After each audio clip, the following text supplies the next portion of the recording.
Ito, magdo-drawing ako dito ng tao. Tao ha, hindi masyadong maganda kasi drawing lang naman eh. Content lang naman eh. Assuming na baril to. Yan. Assuming na baril yan ha. Tapos ito, dapat alam mo to kasi may alaga kang baboy eh. Ito, kulungan ng baboy to. Kulungan ng baboy ha. Baril to. Baril yan, baril. Buti kong pang-inject yan. Yan, ito baboy. Yan, baboy.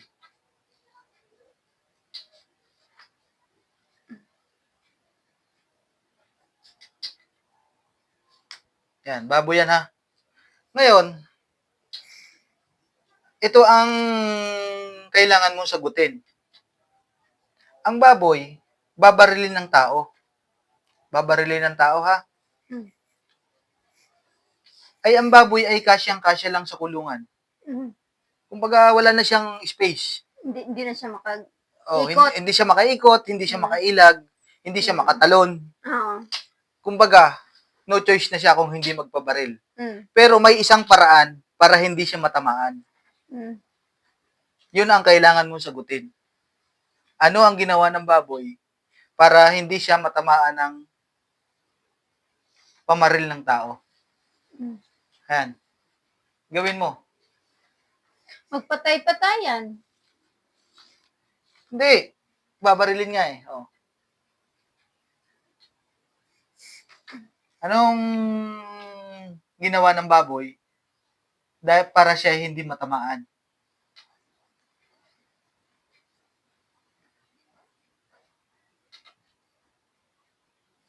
Ito, baril. O baril. Umilag. Hindi nga siya makailag eh. Kasyang-kasya lang siya sa kulungan, mga kapanyero. Pero may paraan ng baboy para hindi siya matamaan. Ang tanong ko dyan, anong ginawa ng paraan ng baboy para hindi siya matamaan?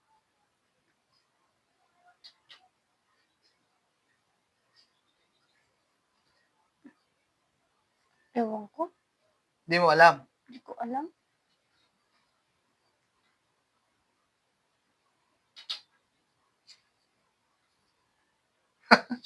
May paraan ng baboy para hindi siya matamaan. Anong ginawang paraan ng baboy?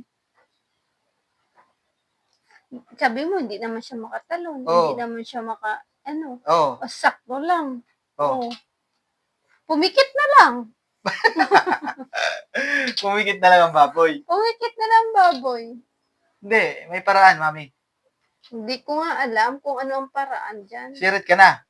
Sirit na. Ako na magsasagot. Oo. Dumapa. Ayan, dumapa ang baboy. Hindi siya tinamaan ngayon.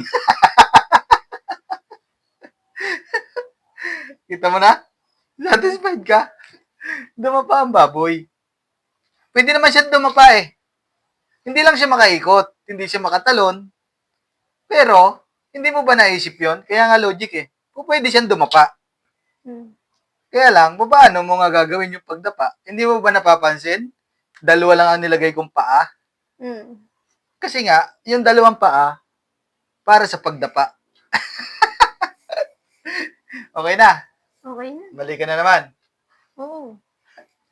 Yun lang mga kapanyero. Sana po ay na-entertain kayo.